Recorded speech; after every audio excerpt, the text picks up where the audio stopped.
madurar y transcurrir. No nos da derecho a presumir,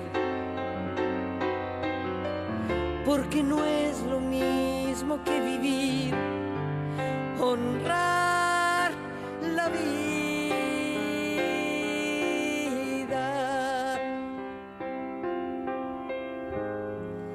honrar la vida. ¿Cómo están? Aquí nos encontramos nuevamente abordando los temas de actualidad, tratando de ponerle otra mirada, una mirada humanizadora, a pesar de que a veces parece imposible frente a temas como la violencia, por ejemplo. Y un tema recurrente es la violencia entre niños, entre adolescentes. Generalmente no se acierta, digamos, a plantear propuestas superadoras, porque rara vez se va a la raíz del problema. Cuando esta problemática de violencia entre jóvenes se da en el ámbito educativo, también encontramos que los docentes manifiestan la ausencia de herramientas que le permitan trabajar y sobre todo desarticular las situaciones de conflicto que se dan en el ámbito escolar. Suelen admitir no tener herramientas para el conflicto en sí entre el grupo de alumnos y también advertir que no tienen herramientas como para su propia autoobservación en relación a situaciones de violencia. Sin duda no se deben perder de vista en estos análisis el contexto en el cual se dan las situaciones, el contexto social, el contexto más amplio, familiar, y muchas veces se suele atribuir el problema, medio para sacárselo de encima, como que es un problema que traen de la casa. En la casa y afuera de la casa lo que hay somos adultos. El problema es de todos. Ninguno puede quedar afuera. Desde el humanismo hace mucho tiempo, y cuando digo mucho, en aquellas épocas en que era insospechada el desarrollo y el crecimiento de la violencia hasta llegar a la situación actual. Desde esa época, desde el humanismo, ya se planteaba la necesidad de ir construyendo una cultura de la no violencia. Se advertía sobre la violencia creciente y la necesidad de empezar a trabajar en otra dirección. Ese paradigma de educar en la no violencia empezó a plasmarse en algunas nuevas corrientes pedagógicas que están dando sus primeros pasos inspiradas en el nuevo humanismo universalista. Nos pareció entonces interesante invitar y hacerlos participar a ustedes de un diálogo con una docente, Miriam Barberena. ¿Cómo estás, Miriam? Bien, muy bien. Bienvenida. Muy contenta de estar acá y agradecida de la invitación. Bueno, nos interesó, conocimos tu libro. Miriam es autora de Enseñar a dialogar en los conflictos. Un aporte desde el interaccionismo sociodiscursivo. Acá hay algunos términos que son muy técnicos, pero nosotros nos metimos en el planteo que haces en tu libro y nos pareció muy interesante, sobre todo desde dónde partís o lo que te mueve, ¿no?, a este planteo. Así que empecemos por el libro, contanos un poquito. Sí, cómo no. O sea, el libro surge porque yo hice una tesis, ¿no?, dentro de lo que es la didáctica de la lengua, y allí trabajé desde mi experiencia de ser profesora de lengua, ¿no?, de ser profesora de lengua materna. Y bueno, mucho gusto siempre por trabajar un contenido que es bien específico del área nuestra, que es la argumentación. Y bueno, digamos que cuando se trabaja este contenido de la argumentación es un contenido que aporta, digamos, algunos elementos para trabajar con los conflictos, porque justamente la discusión argumentativa es lo que permite avanzar sobre un conflicto sin llegar a las cuestiones de violencia, ¿no? Pero bueno, esta cuestión de trabajar desde lo argumentativo, yo veía que dentro de lo que son los planteos didácticos, se trabaja mucho como si fuera o sea, como que nuestros alumnos tienen que desarrollar capacidades lógico-argumentativas, ¿no? Desde cierta capacidad de argumentar desde el desarrollo lógico. ¿Vos empezás todo este desarrollo a partir de la tesis? No, yo empiezo justamente, o sea, al ser docente, me quedaban como chicos, me quedaban como insuficientes los planteos didácticos que existían, digamos, ¿no? O sea, desde la práctica de intentar enseñar la argumentación, a mí me resultaba como insuficiente la forma tradicional de enseñar argumentación. En tu materia. En mi materia, exactamente. ¿Sos profesora de lengua? De lengua, de enseñanza media, ¿no? Correcto. Yo vivo en Villa Gesell y trabajé siempre en escuelas medias ahí en Villa Gesell. ¿Cuántos años hace que trabajas? Y empecé a trabajar en la escuela media sistemáticamente desde el 99. 99.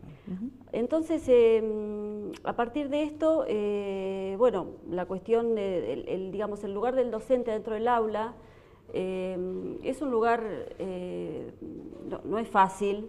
Yo, por mi lado, siempre con una militancia fuerte dentro de lo que es el movimiento humanista, entonces yo vivía así como una dicotomía fuerte entre que el ser humano es un fin en sí mismo, y cuando uno tiene 30 adolescentes que no hacen lo que uno espera que hagan, es como muy fácil deshumanizar a los alumnos, es muy automático, digamos, ¿no? Si uno no está parado en un lugar de ver al otro como a cada uno de esos 30 que uno tiene ahí adelante como un fin en sí mismo, ¿no?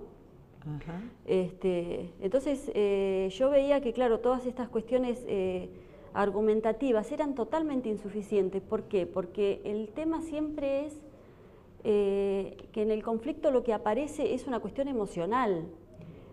Siempre cuando hay un conflicto y hay como una dificultad para avanzar discursivamente sobre un conflicto, sobre una tensión, sobre puntos de vista que se encuentran, lo que impide avanzar no es que yo no tengo capacidad lógica, sino que lo que impide avanzar es que hay una emoción de rechazo, de enojo, ¿no? Que siempre en definitiva termina como manifestándose en el rechazo hacia el otro. Que no se tiene en cuenta. Y ahí se interrumpe la capacidad argumentativa, porque a ver, yo soy docente de lengua, soy una persona que tengo un desarrollo lógico, o sea, lo tengo, podría no tenerlo, no por ser profesora de lengua tengo que tenerlo, pero siempre me gustó mucho la cuestión lógica. Entonces yo en mí misma, ¿qué digo? Yo estoy segura de que puedo hacer desarrollos argumentativos lógicos. Ahora, también me pasa que cuando me enojo pierdo la capacidad discursiva. Entonces, me puedo manifestar de diferentes maneras de acuerdo a la personalidad, o sea, si yo soy una persona muy extrovertida, esa interrupción de la capacidad argumentativa o discursiva se va a manifestar en que voy a gritar, en que voy... En cambio, en mi caso no se manifiesta así, simplemente cierro la persiana, dejo de hablar, me retiro de la situación, y ahí también se interrumpe esta cuestión del diálogo como una capacidad, como una posibilidad de avanzar sobre los conflictos. Y eso se registra, eso que describís, digamos, vos decís, bueno, yo cierro porque no tengo, ¿no? Como no puedo avanzar discursivamente. No puedo avanzar. Eso es de algún modo una fuente de violencia interna, ¿no? Exactamente, o sea, de la misma manera, por eso puse el ejemplo, desde la personalidad, a lo mejor uno grita y otro se calla. En los dos casos hay una interrupción del vínculo, digamos, o sea que en los dos casos podríamos decir que se manifiesta la violencia. La violencia, viste que el término violencia, ¿no? Con todas sus acepciones, pero me parece a mí que esta definición que da Silo de que es violencia todo lo que es imposición sobre la intencionalidad del otro, me parece que es una buena forma de resumir lo que es la violencia. Entonces, si nosotros dos estamos hablando y yo unilateralmente interrumpo el diálogo, impongo sobre vos mi decisión de interrumpir el diálogo, o sea, ni te pego ni nada, pero en la interrupción del diálogo hay una imposición de mi voluntad en la cual vos no participás, digamos, ¿no? O sea que en una situación así, que a lo mejor desde afuera no se ve como violencia, desde el punto de vista nuestro, sí sería violencia, ¿no es cierto? Sobre todo, digamos, porque eso se va acumulando con otras violencias, las violencias que no se ven, ¿no? Las violencias chiquitas, las que no se ven, pero eso es una acumulación que en algún momento, cuando llega a un límite, sale para afuera, ¿no? Entonces, esa es la violencia que se ve, la física, la visible, física, pero es tarde cuando se la ve, ¿no? Sí, tal cual. Sí, todas las situaciones así que más por ahí llegan desde los medios, ¿no? Que son tan llamativas, es justamente cuando hay una irrupción de una violencia física que parece irracional, injustificada, y bueno, nosotros claramente entendemos que cuando hay la violencia física irrumpe, es que hubieron muchas situaciones anteriores que no se escucharon, ¿no? Que no se escucharon, que no se atendieron, eso en todo nivel, y adentro del aula lo mismo. Y entonces, ¿cómo actuar antes? Porque me parece que un poco esa es la clave, ¿no? Porque en todo ese proceso de la violencia, de acumulación de las pequeñas violencias, las que no se ven, hay posibilidad de actuar y revertir. Ya cuando salió hacia afuera, cuando alguien te pegó un tiro, no sé qué hizo, ya es tarde. Pero, ¿y cómo actuar antes? A ver, hay como diferentes planos, ¿no? Hay algunas cuestiones que tienen que ver con lo institucional, ¿no? O sea, hay un sistema educativo, ese sistema educativo está materializado en instituciones, en escuelas. Ajá. Esas escuelas tienen una organización interna, tienen directivos, tienen docentes. Ese plano institucional muchas veces también es un reproductor de la violencia, ¿no? Entonces, en ese plano hay muchas cosas para decir, digamos que en algún momento desde lo que son las corrientes didácticas o las corrientes pedagógicas más progresistas, todo lo que fue en la época, en la década del 70, ¿no? La línea de Freire, se consideraba que el sistema educativo era una cosa así tan reproductivista de lo peor del sistema, que lo único que había que hacer con el sistema educativo era destruirlo, digamos, ¿no? Lo más progresista que se podía hacer era destruirlo. Hoy esa mirada claramente está perimida. Yo estoy parada en otro lugar muy distinto, tanto, digamos, desde mi rol didáctico, pedagógico dentro del sistema educativo, como dentro de la que es mi militancia humanista, ¿no? ¿Y por qué no? Porque si bien el sistema educativo tiene muchos elementos reproductivistas que conservan, digamos, lo peor del sistema, por ejemplo, tiene un énfasis muy puesto en la cuestión de lo disciplinar, ¿no? De la obediencia como un valor, y eso claramente no es interesante, pero sí el sistema educativo tiene mucha posibilidad también de aprendizaje como sistema, y las instituciones educativas también tienen mucho posibilidad de aprendizaje como sistema, mucha más reflexión, o sea, mucha más reflexión yo creo que hay adentro de una institución educativa, o por lo menos posibilidad de reflexión hay adentro de una institución educativa, que adentro de una empresa que fabrica armas, digamos, ¿sí? O sea, como instituciones, las dos son jerárquicas, las dos trabajan con una cuestión así de la jerarquía, del poder y de la obediencia, pero el poder reflexivo que se puede generar en una institución educativa es claramente mayor. ¿Por qué? Porque toda la normativa en la que se basa la cuestión educativa es una normativa muy progresista, o sea, todo lo que funciona como normativa adentro de las escuelas está apoyada en que los alumnos son sujetos de derecho, que todos somos responsables, todos tenemos derechos y responsabilidades de nuestras acciones.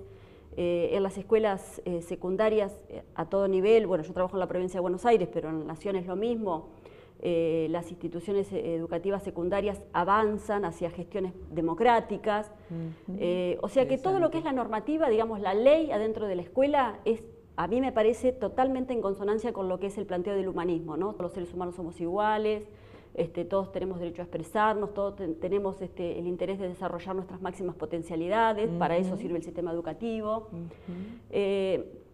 Entonces, eso es, digamos, como la visión más desde lo institucional. Ahora, El desarrollo que yo hago en el libro tiene que ver con la cuestión áulica, ¿sí? O sea, adentro del aula, ¿qué le pasa a un docente de lengua y literatura?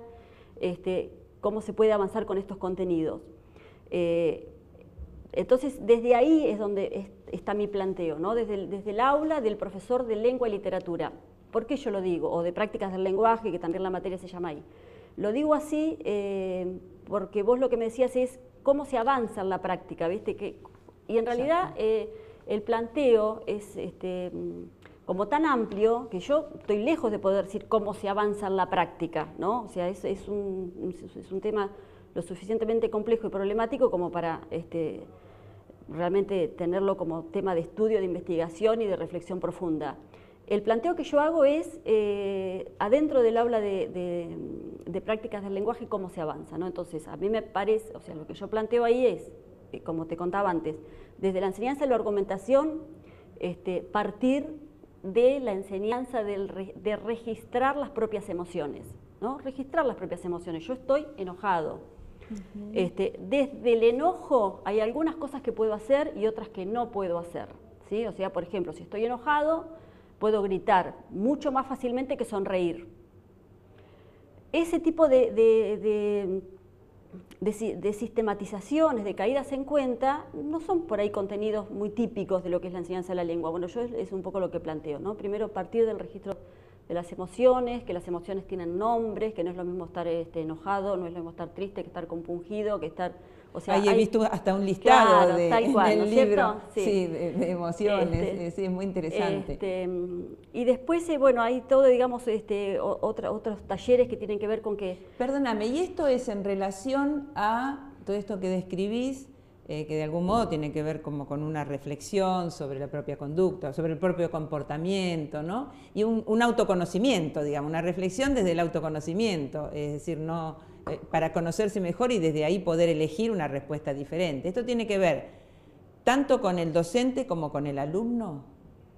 Esto, claro, no se puede enseñar lo que uno no conoce, digamos, ¿no? O sea que si es, por eso una de las cuestiones que yo planteo en la tesis es que un docente que quiere enseñar el diálogo como manera de resolver conflictos, tiene que ser un docente que él quiera también aprender a resolver conflictos, ¿no? Y a reconocer, como dije antes, que uno no siempre tiene elementos para avanzar con el diálogo en los conflictos, ¿no? O sea, cada uno tiene su lugar donde el conflicto, la tensión que se le desata por contenidos desintegrados biográficos, donde a uno se le interrumpe el diálogo. Entonces, ese reconocimiento es lo que hace que uno tenga que reconocer, antes que nada, que uno tiene que avanzar con su propia aspiración a trabajar el diálogo en los conflictos, ¿no?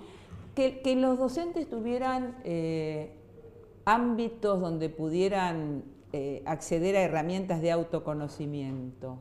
Eso es un aporte en esta dirección de cambio en cuanto al modo de relación con los alumnos. Sí. Eso existe, hay que mejorarlo, es óptimo, es accesible a todos, todo docente pasa por ahí. ¿Cómo es hoy? O sea, son temas que yo diría que paulatinamente van apareciendo dentro de lo que son las formaciones docentes. El tema de recorrer la propia biografía, ¿no? Desde dónde uno llega a ser docente, son temas que de a poco, por ahí no son los temas centrales, ¿no? Pero me parece que sí, que de a poco están presentes en la formación docente. Y deberían estar, como vos lo planteás, también en la educación, en el alumno, digamos, la posibilidad de que el alumno también pueda hacer eso para empezar a generar otro tipo de relación humana, otro tipo de comportamiento, ¿no? Sí. ¿Sería eso educar en la no violencia? Y educar en la no violencia es un tema muy, muy amplio, ¿no es cierto? O sea, ¿qué entenderemos por educar en la no violencia? O sea, a mí me parece que hay un tema con la violencia que es muy complejo, que es cómo uno hace para no reproducir la violencia que a uno le llega. O sea, a uno todo el tiempo le llega violencia y uno, desde un sentido común, desde lo que uno aprende por lo que vive en esta sociedad, es que si a uno le llega violencia, uno tiene derecho a reproducir la violencia. es así, digamos, o sea, nadie te va a discutir de que si viene alguien y te pega, vos le podés pegar, o sea, ¿no? Todo lo que es la ley, vos lo ves mejor que yo, está justificado en base a esa lógica, ¿no? O sea, esta cuestión de una lógica que tiene que ver con la justicia en términos de lo que es como una cosa distributiva, ¿no? de equivalencias. Desde ahí, si a mí me pegan, yo tengo derecho a pegar. Por eso a mí me parece que, digamos, lo que yo más avanzo, porque después en la secuencia didáctica que yo planteo,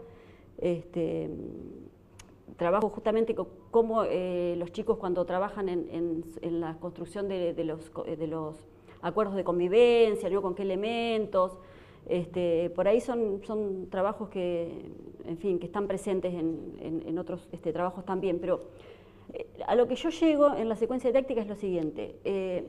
Cuando la violencia llega a mí y yo no la quiero reproducir, ¿con qué elementos cuento? ¿Con qué elementos? O sea, ¿de dónde yo digo, a ver, a mí me pegan y yo no pego y entonces ¿qué? ¿Soy cobarde? ¿Soy tonto? Entonces, bueno, el planteo que hay ahí es cuando hay una situación de conflicto, a ver, si yo te puedo ayudar a salir del conflicto, te puedo aconsejar que vos salgas del conflicto, te puedo aconsejar que vos mires la situación de otro lado, todo eso está atravesado, está pensado en esa secuencia. Ahora, cuando el conflicto nos atraviesa a las dos, yo no te puedo aconsejar a vos, porque no te quiero aconsejar, lo que quiero es que desaparezcas. Entonces ahí, ¿cuál es la propuesta? La propuesta es tratar a los demás como uno desea ser tratado, ¿no? Que es el planteo que hace Silo, que en realidad toda la vida personal es un largo camino hacia la construcción de la coherencia, ¿no? Y uno de los aspectos de la coherencia es intentar tratar a los demás como uno desea ser tratado. Vos sabés que vos mencionás eso y efectivamente yo había marcado acá el comportamiento incoherente y los conflictos. Estamos cerrando el programa, entonces me gustaría que por ahí dejaras como una imagen o un mensaje que tenga que ver con esto. A ver, esta cuestión de que la regla de oro, a mí me parece, claramente me parece que es como una respuesta para avanzar con esta cuestión de salir de la violencia, de salirse uno de ser un reproductor de la violencia, me parece que es como una propuesta que cuando uno la toma seriamente, claramente es un camino de ida, o sea, tomarse la regla de oro como un intento de que la conducta de uno se rija por eso, es muy complejo, o sea, uno todo el tiempo se está preguntando, ¿y acá cómo aplico la regla de oro? ¿No? O sea, dar a otros el trato que uno pretende claro, porque, recibir. O sea, por ejemplo, a mí como me gusta, quiero que me hablen bien, entonces yo tengo que ser cordial, sí, perfecto, pero hay muchas situaciones en las que yo realmente se me queman los papeles respecto de dar un buen trato a los demás. Entonces, ese trabajo se convierte en un trabajo de reflexión que lleva mucho tiempo a medida que uno lo va como queriendo plasmar en la conducta, ¿no? Ese es un poco el último taller que yo planteo de cómo se trabaja esta cosa de ponerse en el lugar del otro. Ahí hablo de un trabajo que nosotros hacemos dentro del movimiento humanista que le llamamos el ejercicio de los personajes, ¿no? Esta cosa de cómo yo me veo reflejado en él.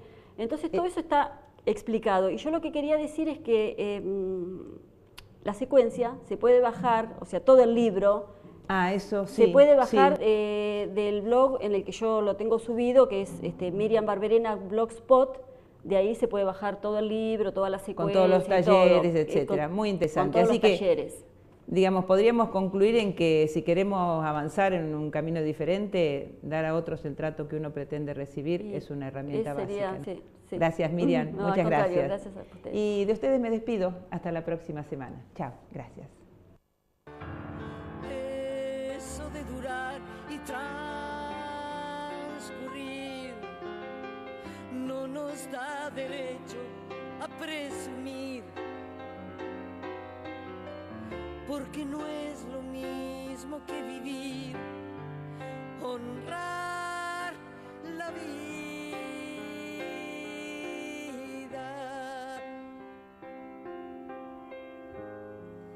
honrar la vida.